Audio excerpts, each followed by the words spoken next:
तो कलीपुरी की किताब कन्फेशंस ऑफ अ सीरियल डाइटर जैसे ही लॉन्च हुई है, हर तरफ छा गई है। किताब दिल्ली, मुंबई और कोलकाता में लॉन्च हो चुकी है।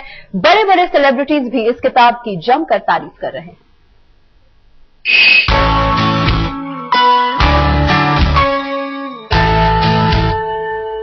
न कोई दवा, न कोई जादू, सिर्फ अपने पर भरोसा और मोटापा छू Mantar.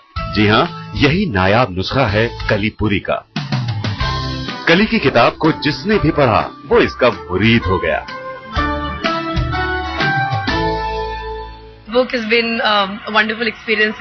It's brought tears to my eyes at some moments, and of course made me laugh out loud at others. But I think all of us women, at some level, are fighting, trying to be a particular weight, and that fight is going to continue till in our heads we don't reach a place where we are comfortable with our weight. Confessions of a serial dieter इसलिए भी सुर्खियों में है क्योंकि इसमें लिखने का अंदाज नसीहत भरा नहीं, बल्कि ये अंदाज है दोस्ताना। अगर उनका वेट लॉस हुआ है और जो उनकी फिलहाल पहली हालत थी एक डेस्परेशन की, उसके बारे में बात करना, उसके बारे में हंसी मजाक उड़ाना, उसके बारे में खुल के लिखना या वो एक्सपीरियंस शेयर करना बहुत बड़ी बात होती है और बहुत ही गट्स चाहिए उस तरह का अपने बारे में किताब लिखना।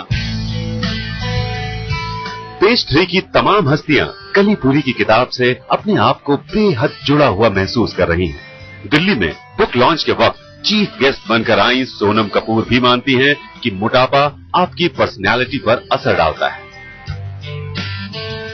बहुत ही प्रेशर रहता है because papers, newspapers, media channels बहुत कमेंट करते हैं कि ये मोटी हो गई, पतली होगी, क्या हो गया इसको, क्या मतलब is she going through depression that she put on weight और is she doing it for a film. there's always speculation and there's always opinions about you. So when there's so much opinions, there's so much talk about it, the best thing to do is that this is not what it is. I always clarify and be honest about it. And there's Twitter, no, I just tweet if something happens. Confessions of a serial dieter को मशहूर अभिनेत्री भाग्यश्री ने भी पढ़ा है। I think what's really essential to do is eat right, then give up eating or dieting, because I don't think that's a healthy feature at all. बड़े बड़े celebrities कली की किताब की जमकर तारीफें कर रहे हैं। सीरियल डाइटर को पढ़कर ऐसा लगा कि मैं अपनी ही कहानी पढ़ रहा हूँ। ये ऐसी पहली डाइट किताब है जिसमें डाइटिशियन के नुस्खे नहीं बल्कि सच्चाई दिखाई दे रही है। वजन कम करना सिर्फ किलो में ही नहीं होता, बल्कि ये एक इमोशनल जर्नी की तरह है।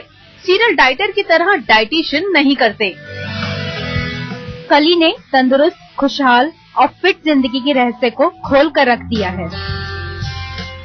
Confessions of a serial dieter Delhi, Mumbai और कोलकाता में लॉन्च हो चुकी है। आज तक ब्यूरो। तो चलिए बिना देर के आपको मिलवा देते हैं एक बेहद ही फिट और बिल्कुल हिट कलीपुरी से जो इस वक्त हमारे साथ हैं। कली, ये बताएं, अगर शुरुआत से शुरुआत करें तो 4 साल की उम्र में आपने अपनी पहली डाइट की, टोबू साइकिल के 6 चक्कर, तो बहुत ही लंबा सफर था 43 डाइट्स का। सबसे खास बात इस किताब की कि आपने इसे बहुत ही बिलीवेबल रखा है। इसमें एक सेंस ऑफ ह्यूमर है जो बहुत ही टचिंग है। मुश्किल था आपके लिए करना? पूनम, पता है मैंने ये बुक किसी और के लिए नहीं लिखी, मैंने अपने लिए लिखी है। जब मैंने उसको लिखना शुरू करा वो मेरे लिए एक इमोशनल क्लेंजिंग हो गया, मेरे लिए एक कैथार्टिक प्रोसेस हो गया। और उसको लिखने के टाइम मैंने अपने बहुत सारे वेट लॉस जो कॉम्प्लेक्सेस थे जिनको मैंने डीप छुपा के रखा था उनको निकाल के उनको फेस करा है। सो बुक ने मुझे फ्रीडम दे दी है बिकॉज कोई चीज नहीं है जिससे मैं अब छुप रही हूं। मैं क्लोजेट के अंदर नहीं हूं, क्योंकि बहुत सारे लोग जो मोटे होते हैं वो प्रिटेंड करते हैं कि वो कभी मोटे थे ही नहीं जब पतले हो जाते हैं और अपने वेट से डील नहीं करते हैं। बहुत सारे लोग जब खाना ठीक नहीं खा रहे होते तो वेइंग स्केल के ऊपर चढ़ते ही नहीं है। पर बुक लिखने के टाइम मैंने अपने वेट को सीधा उसके आंखों में देखकर डील कर लिया उसके साथ। तो that's been the biggest I think experience for me as part of the book. शायद इसीलिए आपकी इस किताब से जो भी इसे पढ़ रहा है वो हर शख्स से आइडेंटिफाई कर रहा है।